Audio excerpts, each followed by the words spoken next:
Précédemment, dans QDF, on a affronté Canet-en-Roussillon, l'un des favoris de la poule, et après avoir été mené d'entrée, on a réussi à renverser le match grâce à notamment un but d'Enzo à la 87e minute. Sa tentative de centre, elle est contrée et elle va rentrer. De mon côté, je me suis malheureusement blessé à la cheville en toute fin de match, mais on reste positif parce qu'avec ces 3 points, on grimpe à la 7e place du championnat et on lance enfin notre saison.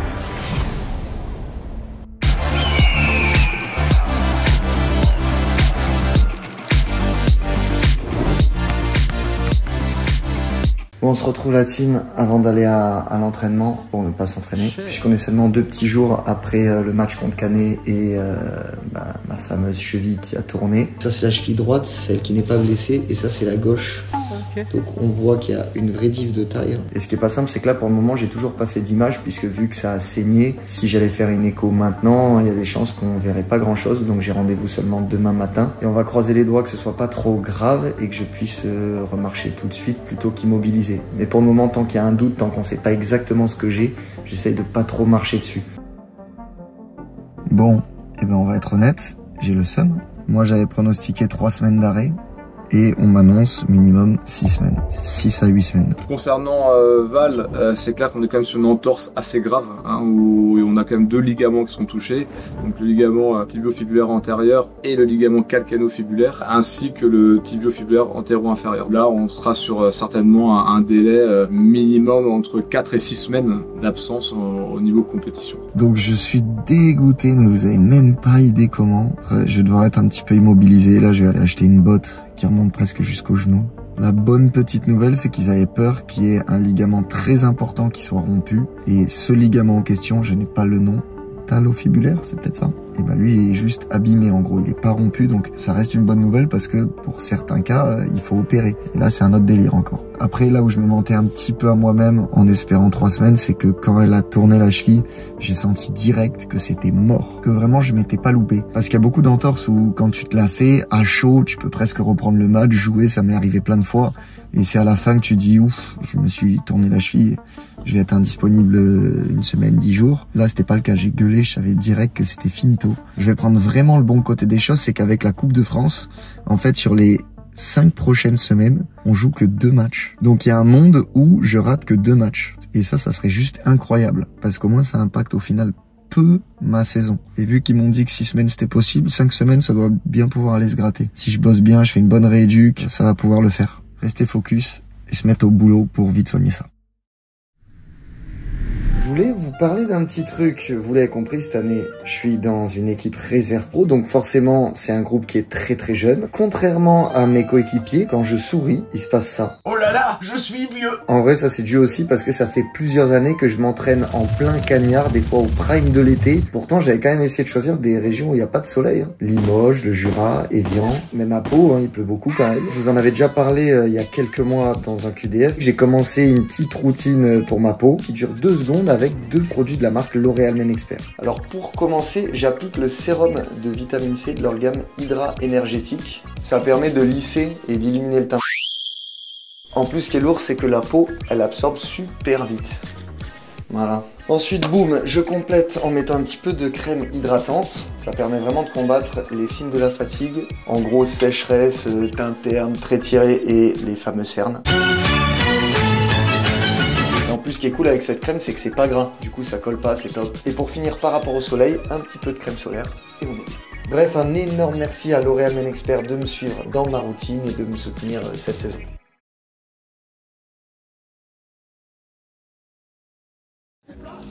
Petit déplacement aujourd'hui, malgré la blessure, on va quand même voir le match à l'Èche-Cap-Ferré parce que, en fait, je vous le dis pas, mais j'aime trop rester avec Robin.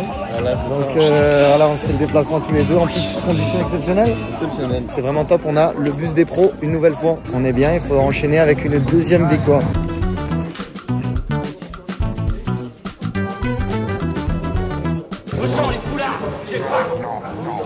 Focus se régale. Il a l'air très drôle. Oui. Ça fait 20 secondes que je fais un focus.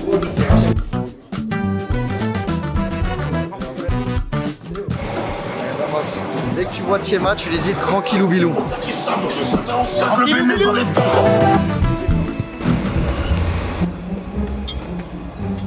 Lécher un peu.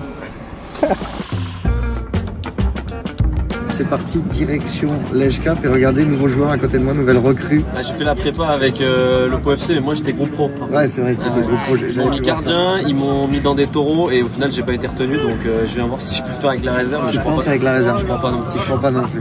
Pour les puristes, vous connaissez sans doute Arthur Ray, créateur de contenu, surtout sur Football Manager, connu pour ça. Ouais, j'ai partagé toutes mes parties avec Football Manager. Je commence sans emploi et le but c'est de remporter avec des champions, donc je traverse des pays, je découvre des clubs et voilà, chaque année je partage mes histoires sur YouTube. Voilà, et qui est aussi en gros ambassadeur du POFC, qui fait pas mal de contenu depuis quelques temps autour du club, et là qui réalise une vidéo spéciale autour de la relation entre la réserve pro et les pros. C'est un petit peu ça le thème. C'est ça, ouais, on a suivi le match de l'équipe pro hier, là on vient avec vous en réserve et le but c'est de voir un petit peu les connexions justement avec le POFC, donc ouais, ça va être très cool. Aujourd'hui, on affronte l'US Lège Cap Ferré, club historique de la N3, puisque c'est leur 13e saison d'affilée à ce niveau-là. Le club est également connu parce qu'une légende du foot y est passée en fin de carrière, Jean-Pierre Papin. Papa Ballon d'or en 91, légende de l'OM et du Milan AC.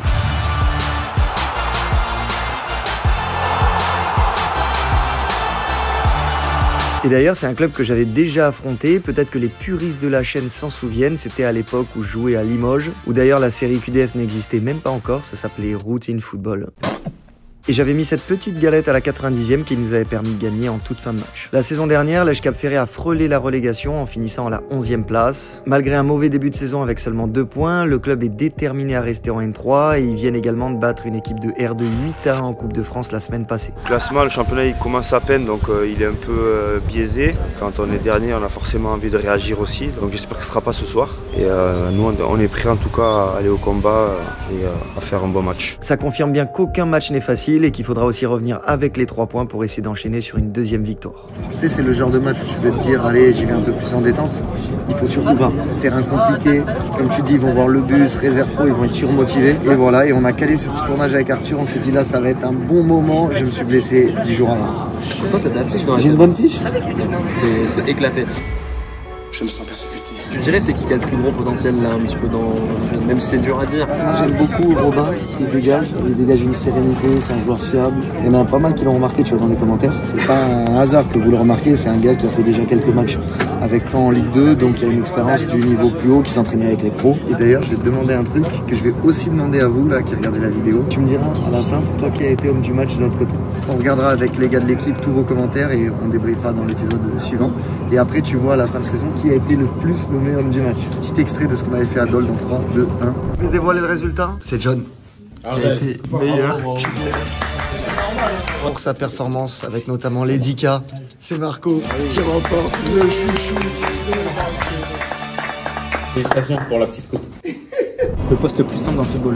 Bah, en vrai, le 9, c'est celui où même si tu fais un match de merde, tu claques un but, il n'y a que les stats qui parlent. En vrai, central, quand t'as personne en face. C'est plus simple, latéral.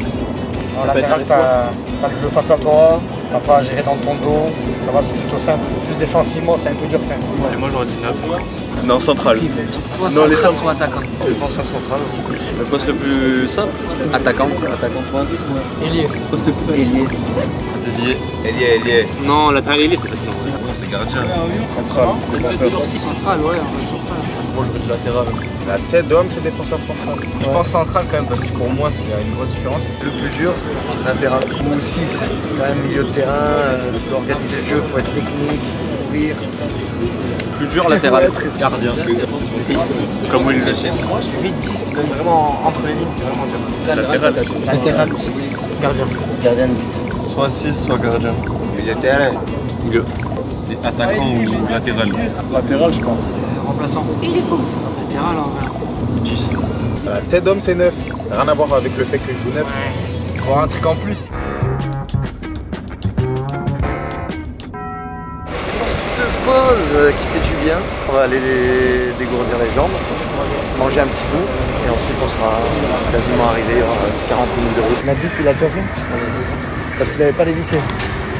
Certains ont pris qu'une paire et c'est vrai que ça fait partie de la rigueur. Hein. Les sportifs de haut niveau, entre guillemets, ils doivent avoir toutes les paires en fonction de tous les terrains. Dans le quart, le coach il a vu qu'il y avait des joueurs sans crampons vissés et du coup il a fait passer le message que ceux qui n'ont pas de crampons vissés ne joueront pas. Ils ont eu de la chance, ceux qui n'en avaient pas, on est passé par un intersport et du coup ils ont pu s'en acheter. Ils ont couru très vite. Oh, gros coup de pression, moi j'ai eu chaud parce que du coup il me l'a dit qu'à moi à la base et c'est quand Paul il a fait tout le tour.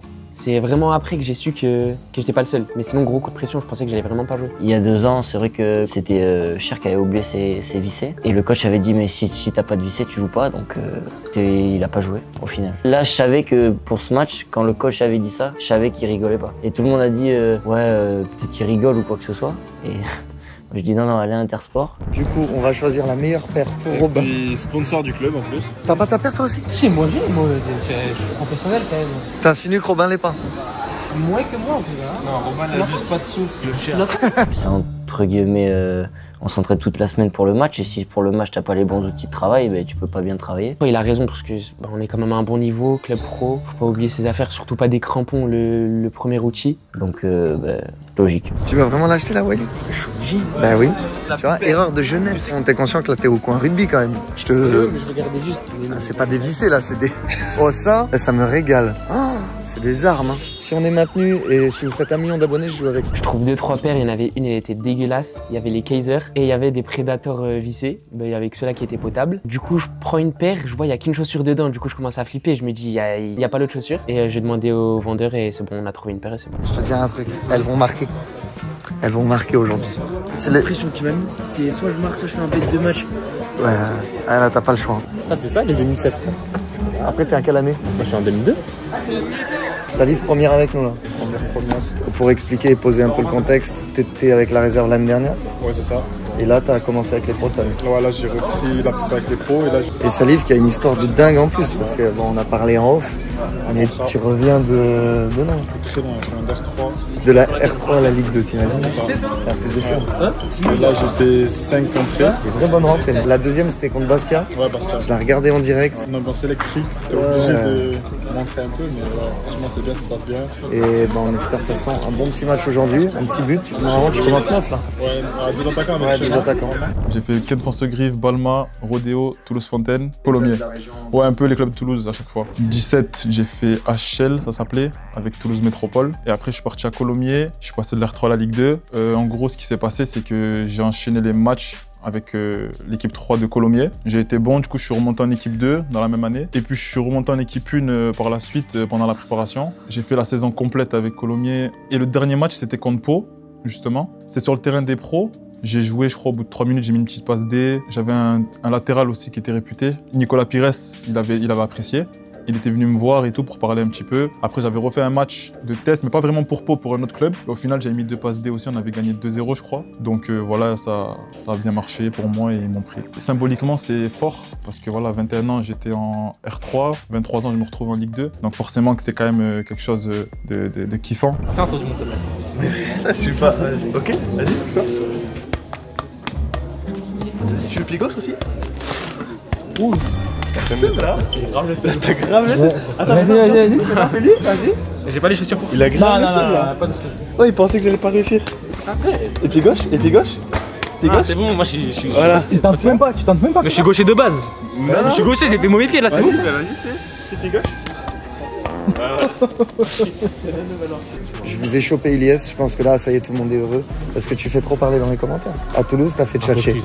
Non là c'est bon, ça fait 5 matchs, 0 but, là il faut un but. Hein. Ouais, il faut des stats. Ouais, faut stater. Parce que c'est vrai que Toulouse t'as fait des diffs de fou. Mais on le disait à la fin, il manquait le... Bah ouais, la stat. Pas de but, pas de passe.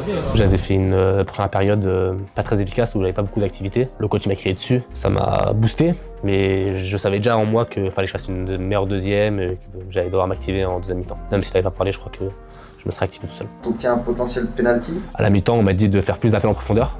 Du coup, j'ai parlé au milieu et aux défenseurs de me la mettre en profondeur quand je fais l'appel. On me la met parfaitement. Je l'ai dans mon dos, je repars en arrière. Je crois que je plonge trop vite. En plus, j'aurais pu continuer, mais je sais pas, je voulais le penalty et j'ai mal joué le coup. Il t'a manqué un petit peu peut-être ce dernier geste sur ce match. C'est ce que tu as envie d'améliorer, c'est ça? Bah, depuis le début de la saison, j'ai pas une stat, pas un but, pas une passe D. Et c'est un truc sur lequel je veux m'améliorer et montrer que je peux apporter pour l'équipe. Il va lui acheter? Arthur, tu régales là-dedans. Mais ouais, non, vas-y, on peut pas laisser le jeune, je veux pas le laisser et tout. La belle action. Il va prendre la paire à 300 balles. Prends-la plus cher, J'ai vu Arthur, il m'a posé une question, il m'a dit est-ce que t'as des crampons vissés? J'ai dit non. Il m'a dit est-ce que tu vas en acheter? J'ai dit non, je peux pas. Il m'a dit vas-y t'inquiète, je vais te le prendre et comme ça tu pourras jouer. Il envoie les Predators. En vrai, on était avec le groupe pro et je sais que Enzo était venu et ça avait été le seul à pas avoir mangé et il s'était fait allumer le groupe pro en disant même quand il y a un jeune tu peux pas le laisser comme ça. Ok. Donc je me dis voilà, hommage à Nico, on laisse pas un jeune dans la galère. Merci Arthur. Toi aussi paye? Ouais, il me paye aussi. Tu me payes? Hein? Tu me payes, non? Non, moi il m'a dit c'est bon. Ouais, t'avais un contrat de fou apparemment. Le rat.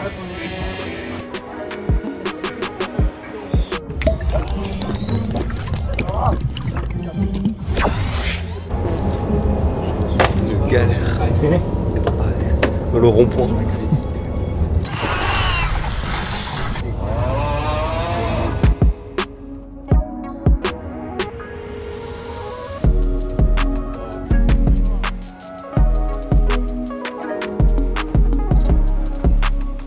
Deux heures et demie, ça va, ça passe vite.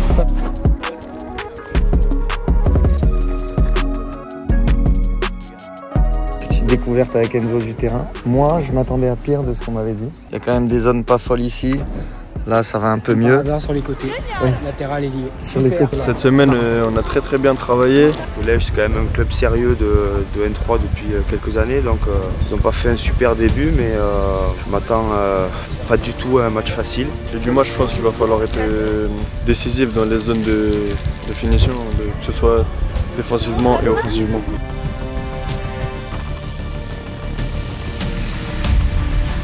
Début de saison, on l'a vu en dents de scie, mais là, on n'était pas prêt ni physiquement ni tactiquement. Là, on commence un petit peu à revenir, donc on est à domicile, on a bien l'intention de le montrer. Et on est sur la bonne pente, donc autant continuer. On n'est pas un gros club, on le sait, avec un gros budget, mais en tout cas, on a une bonne mentalité, un état d'esprit qui nous permet de perdurer sur ce niveau national 3. On est très compliqué et c'est ce qu'on essaie d'imposer aussi, surtout quand on est à domicile.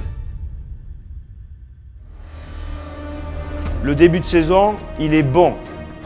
Les contenus, ils ont été très bons. On a validé 3 points, 3 premiers points la semaine dernière. Et le problème souvent des équipes jeunes, c'est ça. D'accord? Donc pour moi, le début de saison, il sera vraiment validé en termes de contenu, en termes de points, si on re-enclenche 3 points tout de suite. Parce qu'on aura tout fait. D'accord? Des bonnes semaines de travail, des bons contenus et des points.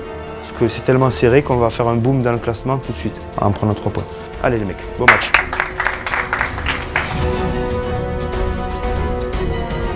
Soyez positifs les gars, véhiculez des bonnes énergies. Joueurs, staff, tous, c'est hyper important. Prenez les bonnes décisions au bon moment. De ce qu'on montre depuis le début, on est tout le temps cohérent, on fait des bons matchs. Alors, en face, ils sortent quand même d'une victoire 8-1 en coupe contre une R2, donc c'est que c'est solide. Donc je nous sens bien, mais attention, parce que même s'ils sont derniers, ça ne représente pas du tout leur qualité. Même les matchs qu'ils ont perdus, ça se jouait à peu de choses. Il va falloir être très sérieux.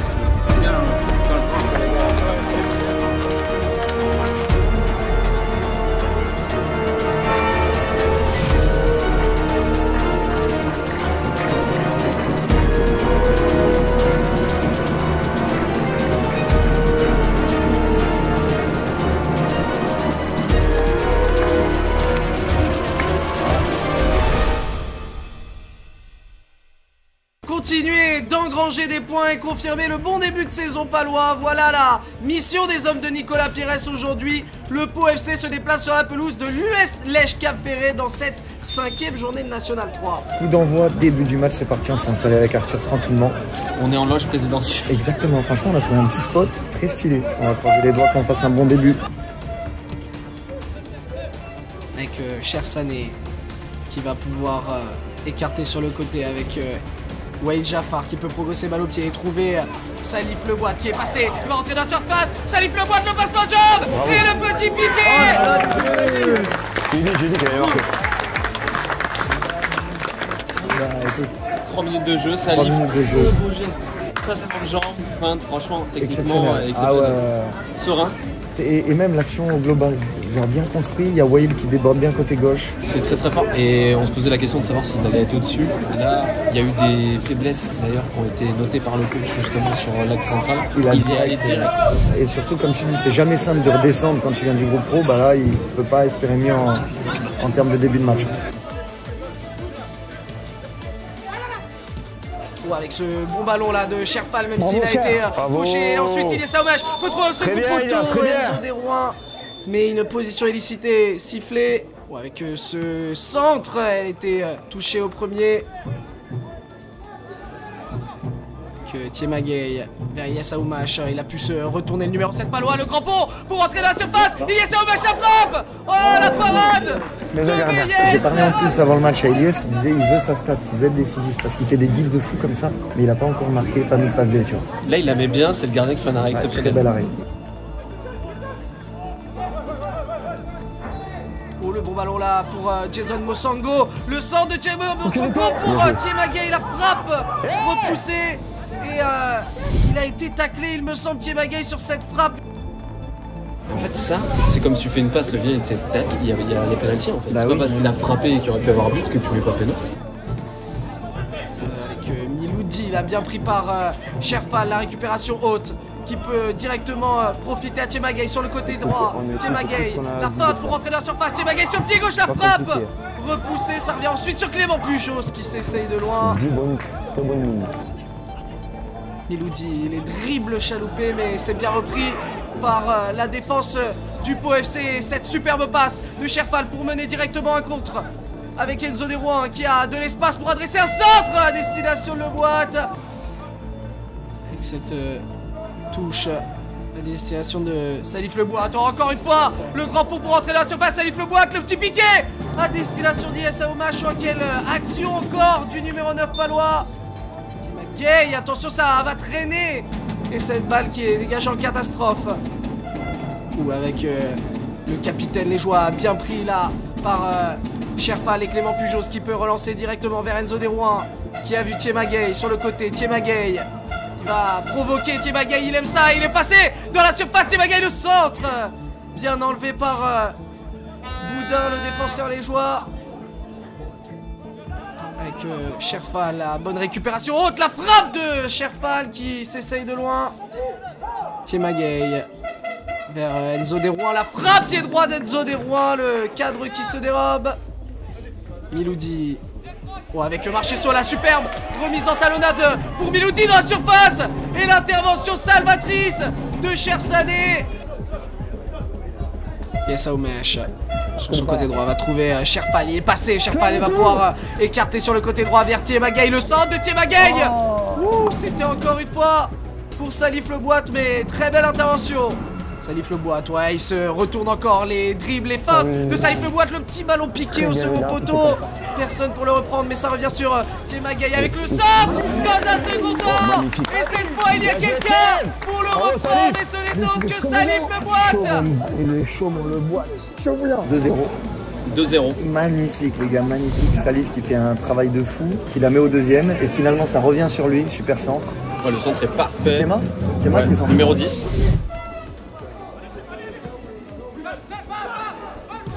Avec le bon ballon là pour Miloudi qui va tenter de provoquer, qui va retrouver son latéral. Les feintes et bien défendu de la part d'Ilias Aoumache, ça sera un corner.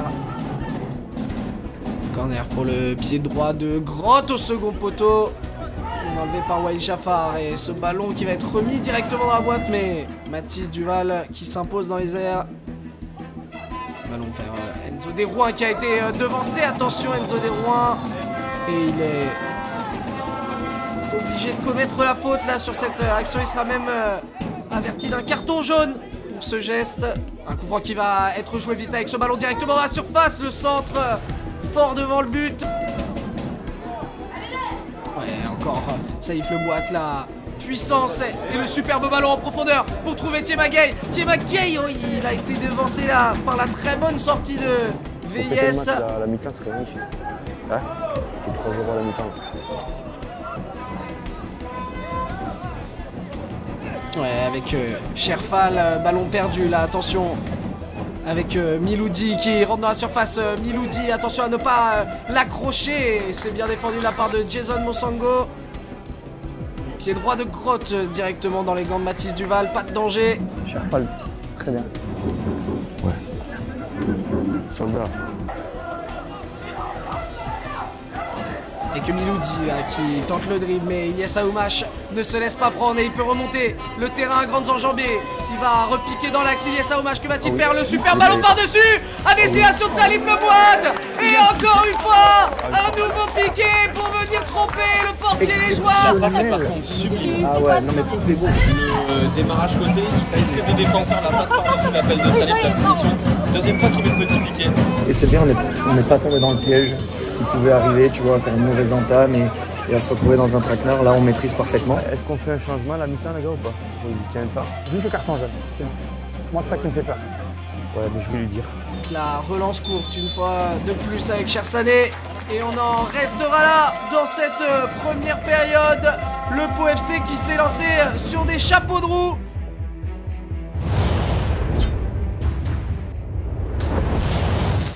Le 3-0 à la mi-temps, si on peut le gagner 5-6-0, on doit le gagner 5-6-0. Donc le défi, c'est de refaire deuxième mi-temps top niveau. Et là, ça veut dire qu'on commence à franchir des caps, on commence à être un peu plus mature. On fait un match complet, être performant. Pour aller gratter peut-être des séances avec des pros, être performant. Ok les gars? Allez, Les gars, juste une chose, l'an dernier, il y avait un 0, il y avait une sensation de supériorité pour nous. On a manqué d'humilité tous, on a perdu 2-1 match. Donc s'il vous plaît, tombez pas dans ça, dans la facilité, dans le manque d'humilité. Restez hyper focus et respectez le plan de jeu à 100%. S'il marque un but dans les 10 premières, ça va être dur pour eux. S'il marque, on reste calme, on s'engueule pas, on reste calme, on soit solidaire. En vrai, mi-temps idéal, quand t'es pas tombé dans le piège, t'as vite marqué, tout le monde est impliqué, tu vois, même les redescends de pro comme Salif, le match qu'il fait c'est énorme. Le job pour le moment est fait maintenant, faut bien repartir, on sait jamais, dans le foot tout est possible, donc quand même faire attention, mais si on continue comme ça, on va dérouler et on va repartir avec 3 points. Le début de la seconde période de ce match dans lequel le Pau FC semble avoir fait le plus dur avec les 3 buts inscrits en première période par l'intermédiaire de Salif Leboite. Oh, attention, Thiemagay qui prend des risques là devant sa propre surface pour ressortir ce ballon et ça sera une faute. Thiem, c'est pas une zone de dribble. Oh, attention, c'est joué vite, mais ouais, Jaffar bien vigilant qui peut intervenir. Ce ballon pour Lafont. On peut trouver Grotte qui trouve en profondeur Serein avec un centre, deuxième poteau. La tête de Marcheseau qui était arrivé lancé pour la reprendre. Avec un long ballon là de Robin Vera qui va filer directement en touche. Ouais. Et allez. C'est l'arbitre, mais non. Arrête de parler, c'est bon, arrête de parler. L'arbitre, il a fait quoi? J'ai rien fait, je suis passé devant un peu. Pas grave. Il a vraiment rien fait? Hein, il a vraiment rien fait? Il a pas, c'est bon. Il a mis la main ou pas? Qu'est-ce qu'il a fait? Il a fait quoi? Il n'a pas le droit de se mettre devant, de retarder la reprise du jeu. Il est dur, mais il est dur. Comme ça. J'ai pas bien vu ce qui s'est passé, donc je sais pas si l'arbitre est dur et ça m'a l'air dur de mettre un rouge sur ça. Après peut-être qu'il fait respecter la règle. Faire des changements, je pense. Ouais, péter le rythme là. Et que Salif Leboite peut trouver Thiemagay sur le côté. Thiemagay, auteur d'une très bonne prestation encore une fois. Il est passé à l'image de ce dribble. Très remuant Thiemagay et encore une fois avec de la réussite, il parvient à conserver ce ballon. Attention à ne pas se laisser enfermer sur le côté. Ah, superbe l'aisance technique de Thiemagay qui vient en plus obtenir la faute par derrière. Mais alors quel régal de festival. Et très bon coup franc du coup là. D'ailleurs ce coup franc pour son pied droit, ça va rester dans la surface avec Clément Pujol, sa tentative et ensuite un coup franc, un corner obtenu. Et ce corner est bien tiré au deuxième poteau à tête de Cherfal qui vient trouver le petit filet extérieur. Ouais, attention avec cette touche, Marcheseau dans la surface avec Miloudi qui vient lui créer la priorité pour décaler. Inside, quelle parade de Mathis Duval. Il maintient son équipe à 3-0. Attention ce ballon qui n'est pas sorti. Finalement, si ça sera une sortie de but. Alors que Clément Pujos va céder sa place à Mathieu Doriac pour la fin de ce match. Il va pouvoir se reposer, le numéro 6 palois, lui qui a été beaucoup utilisé depuis le début de saison par Nicolas Pires. Alors que Jason Monsango, lui, cède sa place à Alex Estrade. Oh, quel ballon et surtout quel contrôle, encore une fois, de Salif Leboite pour après venir décaler Thiemagay. Thiemagay, que va-t-il faire? Il va repiquer dans l'axe, retrouver Salif Leboite. Attention le ballon là sur le côté gauche avec ce centre. Miloudi au point de pénalty. Absolument seul, mais il a topé sa frappe heureusement. Alors que Ilyesa Omash va sortir pour la fin de ce match. Lui qui a été récompensé enfin. Ce sera Enzo Dos Santos qui va le remplacer pour cette fin de match. Oh, attention le long ballon. Il est passé, quel beau contrôle. Le centre. Ouh, il en a fallu vraiment très peu pour le voir reprendre ce ballon, l'attaquant les joies. Avec ce corner dégager des points. Attention, ça peut donner un contre pour Cap Ferret avec Milouti qui a tenté de trouver son ailier. Mais quelle intervention d'Alex Estrade. Allez mon petit, tu vas tester les crampons. Avec la relance courte, mais la bonne sortie d'Alex Estrade qui récupère ce ballon est victime d'une faute. Et ce sera un coup franc. Avec ce bon coup franc là d'Enzo Desrouins. Sorti et Thiemagay non, victime d'une faute. Non, ça continue de jouer. Ça peut amorcer un contre pour les Légeois sur le côté gauche avec Marcheseau. Et Adam El Madjoubi va remplacer Robin Verhaeg aussi, l'un des tauliers de cette défense. Lui aussi très utilisé par Nicolas Pires depuis le début de saison. Avec le centre, attention, il a été détourné. Et ça a failli tromper Mathis Duval sur ce centre contré de Dufraîche. Ça sera un corner. Corner, attention, il est bien tiré. Avec Boudin qui était passé au premier poteau pour toucher. Heureusement, le montant de Mathis Duval pour le sauver. Avec désormais cette contre-attaque. Thiemagay qui a du feu dans les jambes et va pouvoir dresser un centre. Dommage, il est pas assez appliqué. Sur le bon ballon là sur la droite pour Insa qui peut décaler encore Dufraîche. Le centre en retrait, la frappe qui s'envole. Et c'est vrai que là ils ont un peu plus de cases, de grosses situations, ils auraient pu marquer leur but. C'est normal de reculer, mais ouais, ils ont quand même été un peu... manqué un peu de justesse sur le dernier geste. Ouais, tant mieux pour nous. Avec le ballon encore une fois pour Dufraîche, très en vue dans cette dernière minute. Avec un nouveau centre et Chersané qui va intervenir. Et pour le pied droit de Miloudi, la tête de Marcheseau qui s'est élevé plus haut que tout le monde pour venir reprendre ce ballon et inscrire le premier but de Cap Ferret. Il vient réduire l'écart. 3. Pour le clean sheet, c'est dommage. C'est mérité sur la deuxième mi-temps, il mérite de marquer un but. Ils ont eu énormément d'occasions, ils valident. Attention à ne pas craquer dans les dernières minutes pour les Palois qui sont à Discontros depuis bientôt 40 minutes. Avec un nouveau centre et la superbe détente de Mathis Duval. Très grosse parade. Mathis, très très fort. Neuer Prime. Ouais, vraiment, il est allé la chercher, en plus sur un terrain lourd comme ça, il cherchait une détente. Attention de ne pas se faire peur quand même, hein. On est dans le temps additionnel, mais sacrée parade, bravo. Avec Miloudi pour un nouveau corner, la balle qui traîne à nouveau. Et Mathis Duval qui s'est élevé. Et la reprise, ensuite sauvée sur la ligne par Chersané. Folie, hein. Oh, attention quand même. C'est miraculeux de voir le Pau FC toujours avec 2 buts d'écart. Un nouveau corner, ça traîne encore. Dégager la balle qui traîne encore une fois. Et cette fois Enzo Dos Santos qui peut le dégager. Encore une fois un nouveau corner. La balle qui va rester sur la ligne et dégagée par Chersané qui se tord de douleur. Héroïque sur la ligne. Même en difficulté, soldat devant les buts, du gardien au centraux et tout. Il y a toujours quelqu'un qui se sacrifie, ça c'est bien. Je suis dégoûté, il y a Cher qui se retrouve dans le même état où j'étais il y a 15 jours. Mais il s'est sacrifié. Ouais, c'est ça. Du coup on se retrouve à 9. Le Pau FC qui va finir ses dernières poignées de secondes à 9. Bien joué! Le Pau FC enchaîne une deuxième victoire de rang et vient prendre 6 points sur les 6 possibles des 2 derniers matchs et ça fait du bien. Et ils peuvent regarder désormais haut dans le classement puisqu'ils intègrent le podium à la fin de cette journée de ce championnat de National 3. Très satisfait de la première mi-temps. plan de jeu qu'on avait mis en place a été vraiment respecté. Les mi-temps, du coup, carton rouge. On ne sait pas trop ce qui s'est passé, nous, sur le banc, on ne voit pas. Rentrer à 3-0, c'est bien, mais à 10 contre 11, il faut galoper. Mais on a vraiment fait le taf et à l'extérieur, c'est beau. Magnifique à l'extérieur, rien à dire. 90 minutes, Titu, je suis content, je suis fier de moi. On fait une mauvaise entame de match, ils nous ont punis. Voilà, après en seconde mi-temps, ils ont pris ce rouge qui nous a permis un peu de posséder le ballon. Mais bon, on n'a pas su finir les actions et voilà. On commence une série et il faut la continuer de jour en jour, de week-end en week-end. On a mis les buts qu'il fallait, parce que le début, le mieux reste à suivre.